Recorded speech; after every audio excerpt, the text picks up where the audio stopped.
there again. Clemson. Again. I mean, Clemson should be there again. Is their quarterback's not a senior this year? Is he? No, I think he's going to stay one more year. Yeah. So I mean, he's not like a giant prospect for NFL anyway. So. Honestly, I could see it like this last spot coming down in Clemson and Miami again. I could see them playing each other. I'm excited about Miami's resurgence, and maybe we should talk about that for a second. Like, oh yeah, they're back. Yeah, they're finally back. And I was a few years ago when they were, well, not a few years ago, a long time ago when they were actually good. Miami was like one of the teams that like were really, really, really exciting to watch for college football. Yeah, they just brought that level of like attitude and swagger and all that stuff, and it makes college football much more bearable to watch sometimes. Which, I mean, everyone has their own opinion about whatever they want to watch. It's just college football for me is just not. I hate the tradition of it. It's like all tradition, rah, rah, rah, and it's just it doesn't get me out of bed. So, but Miami does. Like the turnover chain and all that stuff. I love it. It's fun to watch. I know, exactly. It's fun to watch. But yeah, I would go for next year. I'd go either Clemson or Miami. The winner of the ACC championship would take that. You'd probably have to go Bama. Probably have to go Ohio State. Just your safe picks. Yeah. It's Urban Meyer and Nick Saban. Like it's so hard to pick against them. And then I'm just gonna pick a random team. What the heck? I'll go with. I'll just say I don't even have one. Penn State. No, they'll lose in Barclays. I'll go. Why not Georgia again? Georgia's gonna be good again. I mean, Georgia's kind of surprising. They I mean, not kind of surprising. I'm kind of surprised when they came out. Like, yeah, they weren't like. No one was going into the year saying Georgia's going to be in the playoff. Yeah, nobody said that. And that's kind of cool. And like, every once in a while, you do have some more teams in there. And if he stays, Jim Harbaugh should hopefully lead Michigan at least back. I mean, tough break for Michigan this year. If he gets a quarterback, they're fine. They just need to get a quarterback. He's a good coach. But you're hoping that it doesn't happen. I just hope they can. I mean, he goes to the Bears. It won't happen, but man, I wish that would. All right, switching gears from college football, let's talk about baseball offseason. Yeah. And all these lottery, like, free agents out there. We've got Stanton, that's not a free agent, but he's looking to be traded. Yep. We've got the guy from Japan that I'm not even going to try to pronounce. Shohei Ohtani. Shohei Ohtani. Who's going to win that sweepstakes? I'm going to ask you. I think that's going to be one of our little things we're going to do. Is I'm going to ask you who are your the top 5 favorites to get Shohei. Okay. Well, there's only 7 teams left, so yeah, no, that's what I'm going to say. Top 5, and I know Cubs are going to be in there for you. So. I hope so. And then we've got the whole JD Martinez, Eric Hosmer, and one other guy, Jake Arrieta. There's someone I'm forgetting, but there's a lot of good free agents out there. Alex Cobb. There is one more. Yu Darvish. Okay, yeah. So, leading it off, where does Stanton get dealt? And I was actually surprised because you messaged me, and I don't follow the MLB offseason as closely as I would like the regular season and stuff, and I kind of just catch up like, oh, where like who moved where this offseason. So I was going on doing some research for the podcast, and I saw that Derek Jeter was the CEO of the Marlins. So I was like, wait, what? When did this happen? Yeah. And then I saw that he was looking to trade Stanton. I'm like, really? It's all about the money. I know, but like Stanton's a young guy. He just had a career year. I mean, maybe like that's why you want to trade him, because he just had a career year and he's had a history of injuries. So sell high on him now. The thing is, they really have 2 choices. They can trade Stanton or they can trade everybody else because they're locked in for $295 million over the next 10 years, and they don't make that much money. I mean, nobody goes to games in Miami. Derek Jeter was like, we gotta reform this whole situation. Yeah, it's bad financially in Miami. So without all that in mind, Stanton coming off of career year, he does have a history with injuries. But we saw last year what he can do when he's not injured and he's healthy. Where does Stanton get dealt, and how does that change the team? And I'm gonna say there's only 3 teams. It's either be the Giants, the Cardinals, or I think he stays. It's one of those 3 things. I'm gonna go with San Francisco Giants. I saw the Dodgers were in there too. I think the Dodgers are just.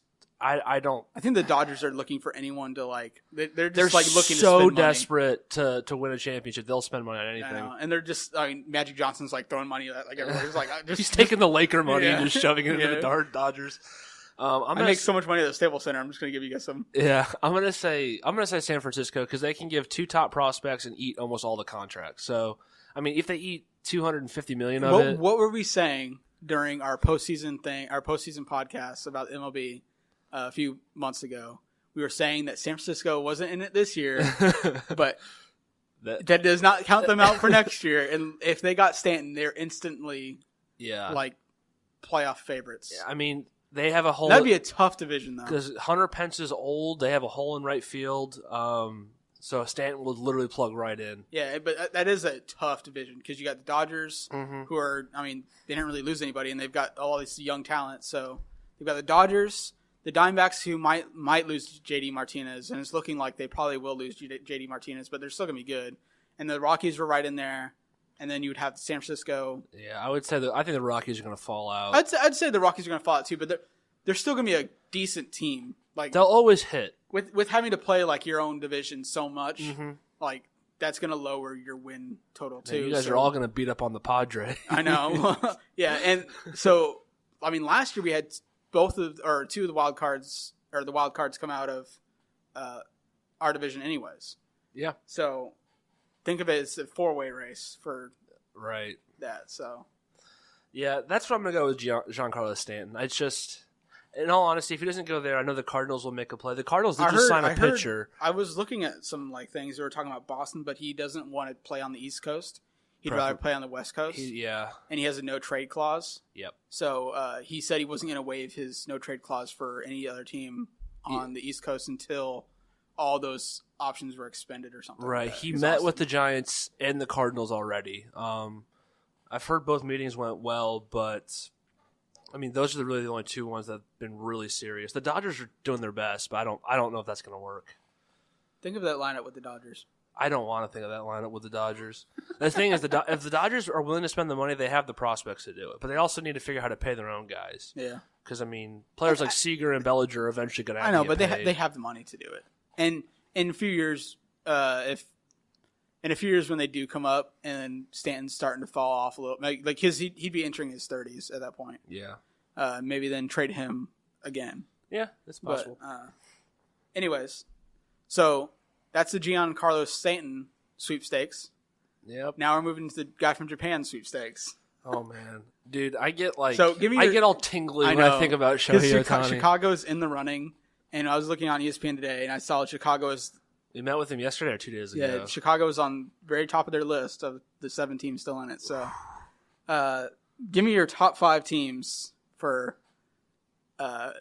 this player. And again, for people that don't follow prospects from Japan, which is probably everybody, explain why this guy is so highly coveted and everyone wants him so bad. Well, 3 years ago they did the whole world had a little baseball tournament. They put some of their all-stars out there. The whole world got together and had a little baseball tournament. Yeah. That sounds so funny. Obviously America sent a bunch of their MLB all-stars out to play, and this kid is 21 years old and firing 103 mile-an-hour fastballs, and he struck out, I think he faced 9 batters and struck out 8 or something like that. And that's really when he got put on watch. They tried to recruit him out when he was 20. He was 21, I think, 2021, and he decided not to come out. Well, now 3 years later, he's decided that he wants to play. He's ready to take it. But the thing is, not only does he throw 100 miles an hour, not only is his slider already MLB ready, he also bats 300 and has ridiculous power from the bat. So he wants to come in and be a pitcher and a hitter, which is something we probably haven't seen since Babe Ruth. So no AL? Maybe we were saying a few weeks ago it might be they might be a DH. Pitch 1 day, DH 3 days, warm up 1 day, and pitch again. So that'd be interesting to see. I have so much respect for him. I really want to see it, man. I'm so excited. Even if it doesn't come to the Cubs, I'm excited. But he can play outfield, so he can play left or right field. Respectable enough. I mean, if Kyle Schwarber can do it, so can he. So it's at least respectable. The crazy thing is he wants to be in the MLB so badly. He passed up basically. If he had waited 2 years, he would have had $175 to $200 million to come over. But he wants to come over now. He thinks he's ready. So he's ready to put the world on notice. Yeah. So that's the big thing is we really haven't seen this since Babe Ruth is the last person to really pitch and hit in the majors. Yeah, and funny enough, I was again reading on ESPN, and they were saying like the next Babe Ruth is coming to the MLB and doesn't want to play for the team that Babe Ruth played for or whatever. Yeah. The Yankees are out of it, which is funny that the Yankees are going to strike out on Stanton and this guy. I love it, man. Yeah. And he said, I think they with people like interviewing and stuff, they were saying like it just seems like he's a guy that doesn't want to play in a gigantic market. Yeah, well, he's going to generate a huge amount of publicity no matter where he is. Yeah. My favorite part. I was reading up on Twitter. All these Yankee fans, they're all upset. They're like, "Yeah, he's a chicken. He doesn't want to play in a big market because he's scared." And this one guy was like, "Don't get all upset because you don't get to just buy a shiny new toy with all the money that you have." And it was really funny. But it's true. It's like it's funny to see that the Yankees don't just automatically get the top guy because in this case, it isn't about money. He doesn't care about the money. Otherwise, he would have waited 2 years and come out and made $200 million. Yeah. So, I think the Cubs' biggest advantage with him is the fact that Joe Madden is so creative with all of our players. Ben Zobrist played 3 or 4 different positions. Chris Bryant plays 4 different positions. Javi Baez can basically play everything but catcher. Schwarber catches and plays outfield. Hayward can move all over the outfield. So, we had injuries last year and the year before. So even if a guy gets hurt, Ohtani's going to be able to pitch once every 5 days for sure. And Madden will figure out how to get him in the outfield 2 or 3 days at least a week. Yeah, Madden's like one of those creative guys, and that should be that should be on the pitch to get him to your team. Right. It's like, well, we have one of the most creative managers in baseball. So, and if you want to do this and be a pitcher and hitter, which we haven't seen in 70 years, right? Then that's the manager you want to play with. Now, if he's really desperate to go to a small market, I think Seattle is a good spot for him. I'm surprised that like a team like they might not have like the money for him or something. I don't know. He's basically free for money. For everybody. So I don't know the specifics of why I didn't see them on the final 7, but with culture and stuff, I'm surprised that Houston isn't on the list because Houston has a really really big Japanese, or maybe not Japanese. I guess that's probably why it's more of like a Chinese. Yeah, it's more Chinese. But that's probably ignorant. Yao Ming and Jeremy Lin were big over there. But I think it'll be the Mariners, Padres, Cubs, Angels. That'd be my top 4. And then Rangers because they come out for the most money. So that's 5. It'd be nice to see the Angels get it just because Mike Trout is like, please help me. Give me some players. Yeah. He got Justin Upton, I guess. So that's 1. So your top 5, name off your top 5 again. Mariners, Cubs, Rangers, Padres, Angels. All right. Padres is an interesting one again. The Padres have 4 Japanese executives in their front office. He trains in their spring training facility in the offseason for the offseason in Japan. He's got a lot of connections to San Diego. I'm not saying that that's where he's going for sure, but he has a lot of connections to the Padres. All right, so and if you want a small market, that's as small as it gets. Well, San Diego's not a small city, but yeah, it's a small market for baseball. For baseball and for it's like sports. Third lowest behind Tampa and Miami. San Diego's not a really good sports town, but yeah. We'll not open up that can of worms, the San Diego sports town thing. But so that's your top 5.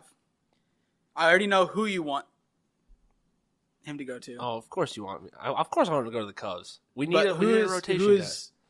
Who's your gut feeling that he's going to take? Gut feeling is Seattle Mariners. Does that make them a playoff team? The thing with the Seattle Mariners is they win 80 games every year, and they just never seem to get over the hump. And I picked them I'm like, oh, they got Robinson Cano. They'll get over the hump. They win 80 games. Oh, they've got Nelson Cruz. They're going to get over the hump. They win 80 games. It doesn't matter who they sign. They always win 80 games. Does this guy that we don't know anything about has never played a single minute in the MLB, is he going to put them over the hump? Sure. He'll give them an extra 8 wins, I guess, 9 wins. Then they'll make a wild card and get knocked out by somebody. I'll give them that. That's fine. Okay, so next question about this. Do you think, and I know you're really excited to get him for the Cubs, but do you think all of this attention and all this hype is warranted for a guy that, like I said, He did have a really good showing in the World Baseball Classic, or I think that's what it was. Yeah, it was like a World All-Star game, something like that. He had a really good showing there, but other than that,